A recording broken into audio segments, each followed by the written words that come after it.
Welcome to The Legacy Cast by Kelley Legacy Law.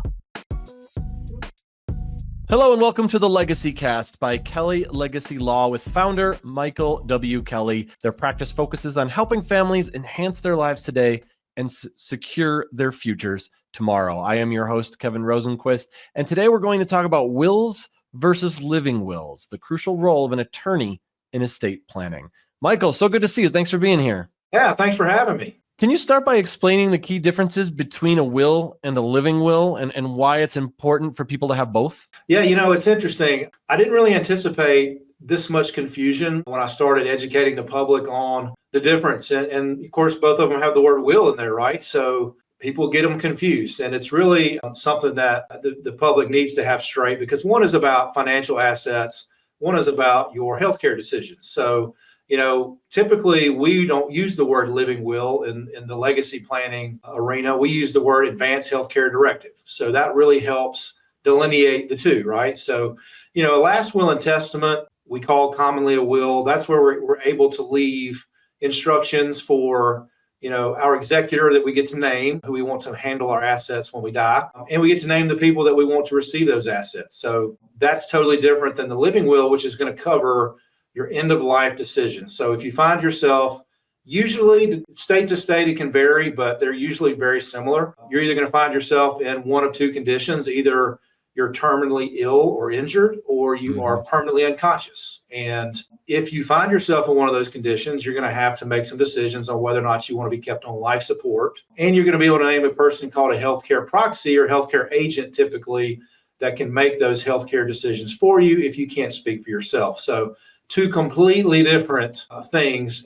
But yes, important to have both for all of the reasons that we just mentioned. Okay, so a living will is its only function to just kind of talk about, like to tell people what to do in case, you're, like you said, unconscious, permanently unconscious, or have a terminal illness or something like that? Is there any other aspect to a living will, or is that pretty much it? Most living wills will have a section, or the Advanced Healthcare Directive will have a section in there where you can provide other instructions. So, you may want to write in something about how long you want the doctors to wait to remove you from life support once they've determined that you're not going to be curable. Or maybe I want to make sure that certain family members arrive at the hospital before I'm removed from life support so everyone can be there.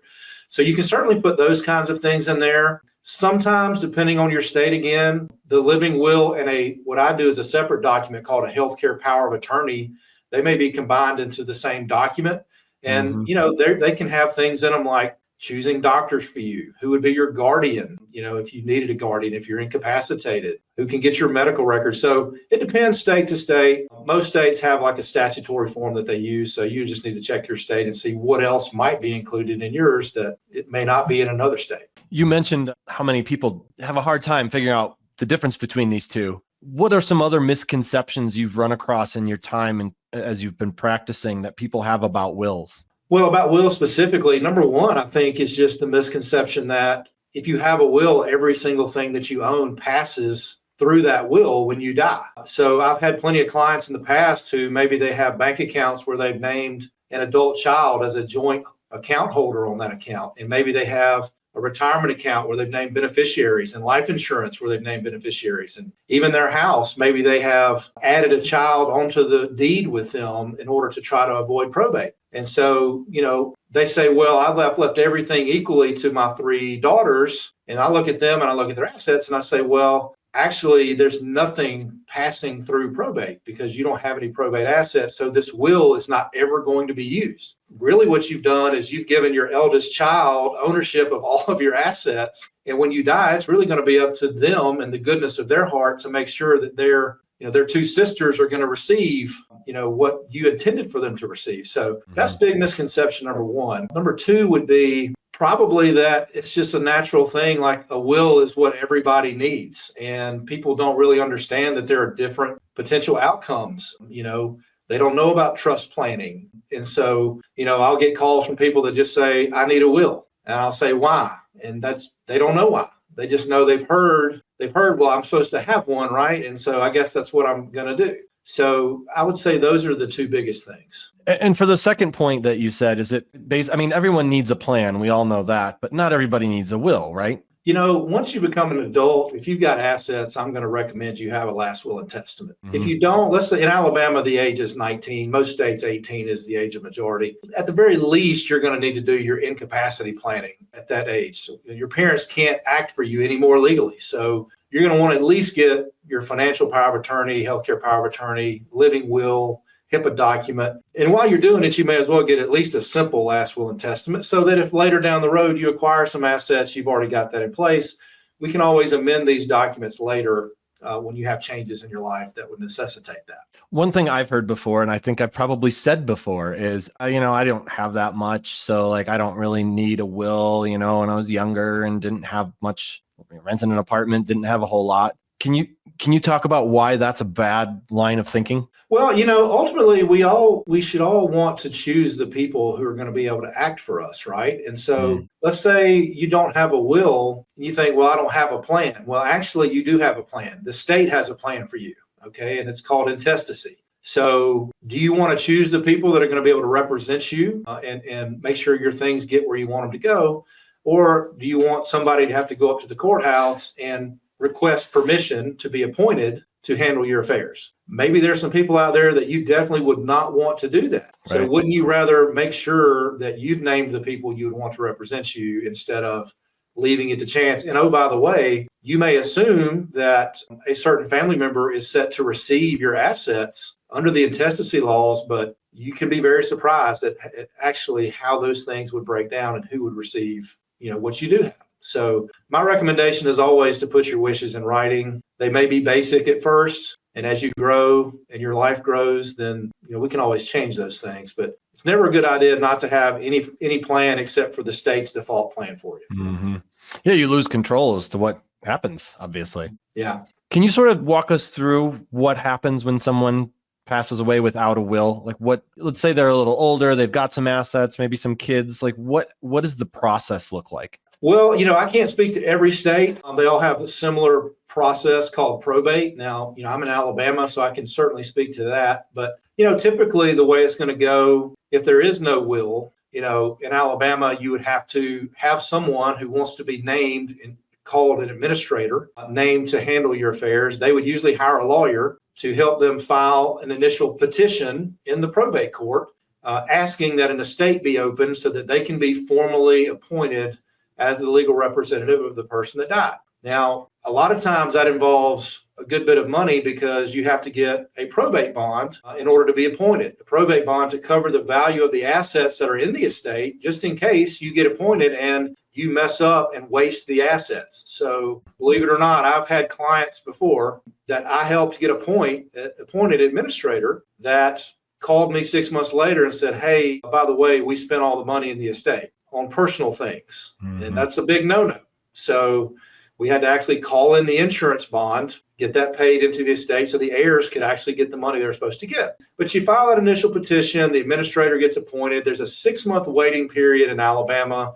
Every state, it's different as far as how long do you have to wait for creditors to find out you died and bring claims against you in the probate court. So, I jokingly call probate filing a lawsuit against yourself for the benefit of your creditors, right? And, so here your assets are frozen for 6 months. You really can't do anything with them. If you die without a will, you've got to ask the probate judge for permission to do just about anything. So if you want to sell real estate, sell personal property, you got to ask permission to do that. You have to file an inventory of all the assets that the estate has. You have to file an accounting of money that comes in and out of the estate. So it's a really big hassle, and it can be very time consuming and costly to go through that if you don't have a plan. In Alabama, especially, it can take 12 to 18 months on average to go through that. Okay. 12 to 18. Gotcha. That was my next question. So thank you for answering that. Yeah. So when someone comes to you and says, okay, I need a will, I want to get my estate plan, figured out, what kind of questions do you ask? What are you trying to get out of them to figure out the best plan of action? What I do, and I think a lot of estate planning attorneys probably do this, is I send out a questionnaire before I ever meet with them I want to get an entire picture of not only their assets, but their family structure, their goals and dreams, what's important to them. I want to know about the entire person.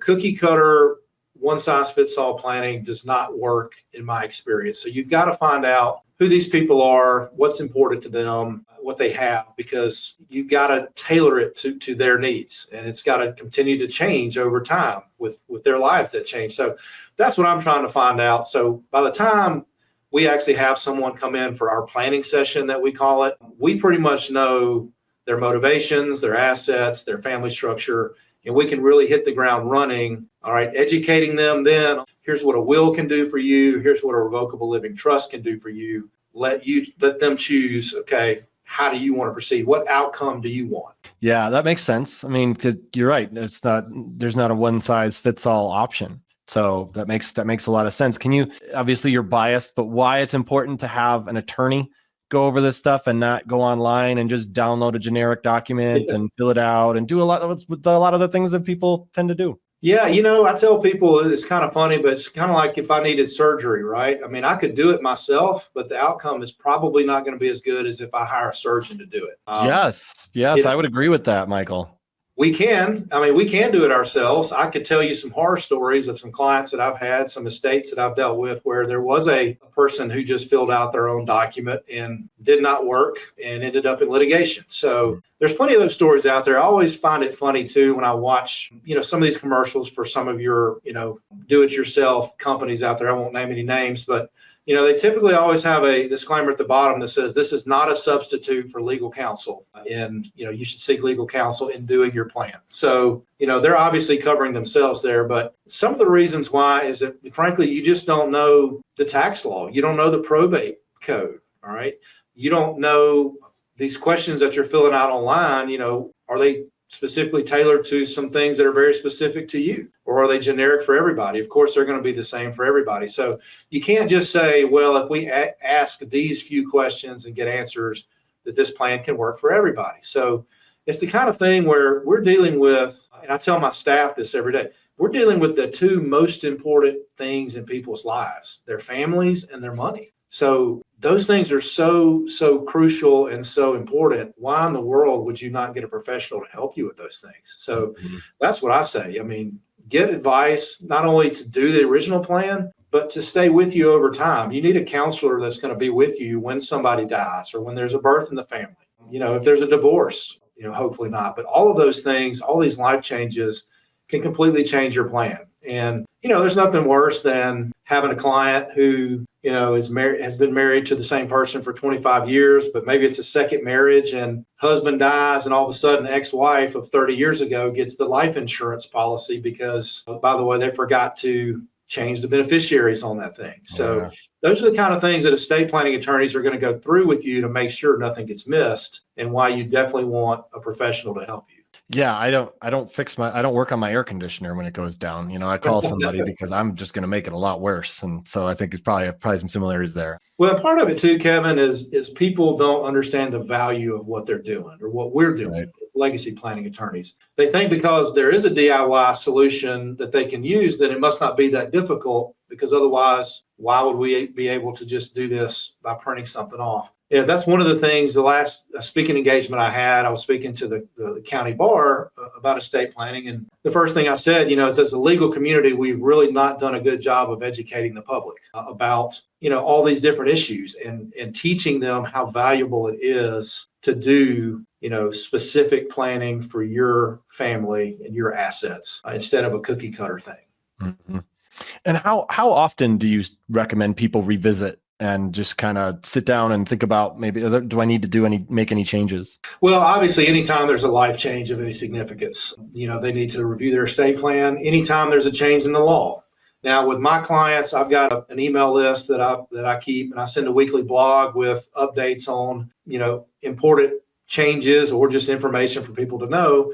But then, like when we have something that's been happening lately with like the Corporate Transparency Act, which has been, 1 week it's enforceable, the next week it's been overturned, the next week it's enforceable. Now Congress is going to do away with it and the IRS is not going to enforce it. So literally over Christmas break, sending out a blast to my clients on Christmas Eve saying, okay, this has been overturned. And then the day after Christmas, okay, now you don't have to follow this requirement anymore. So that's the kind of stuff that I do. Most people, of course, it depends on what they have going on in their life. But, what I do is at least every 3 years, I will sit down with my clients at no charge to them and I will go over their plan with them and say, okay, do we need to change anything?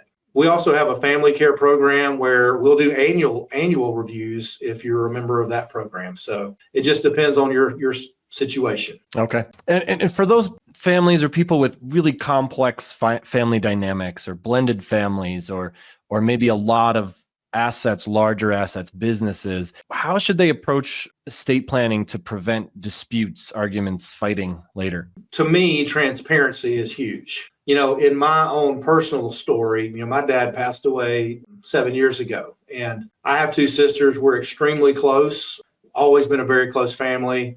But even with that and us kind of knowing what the plan would be, my mother still set a family meeting, a few months after my dad passed away to say, okay, here's what we have, and here's how things are going to be divided. And if anybody has an issue, let's talk about it now. And we were on the same page on 99.9% of everything. But there was one little thing where we were kind of like, all right, we need to talk about this and make sure that we're all cool and on the same page. So, transparency is huge. I send out blog articles to families about, hey, if you've got a family gathering coming up, Thanksgiving or Christmas, a couple months ahead of time, float the idea out there that while we're all together, let's talk about this. So, as far as the, technical planning for blended families, we can get into some technical stuff, but yeah, it is important when you've got blended families to make sure that kids from a previous marriage are not at odds with their stepmom. And there are some technical things that we can certainly do to help, prevent that within our trust planning mainly. Yeah.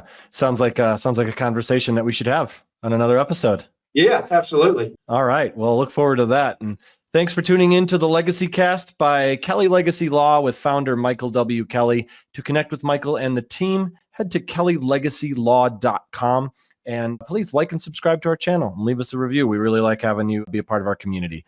Michael, I really enjoyed having you here. Thanks so much for your time, and I'm looking forward to the next one. Absolutely, Kev. Thank you so much. Thanks for watching. Be sure to hit that like and subscribe button and leave us a review in the comments.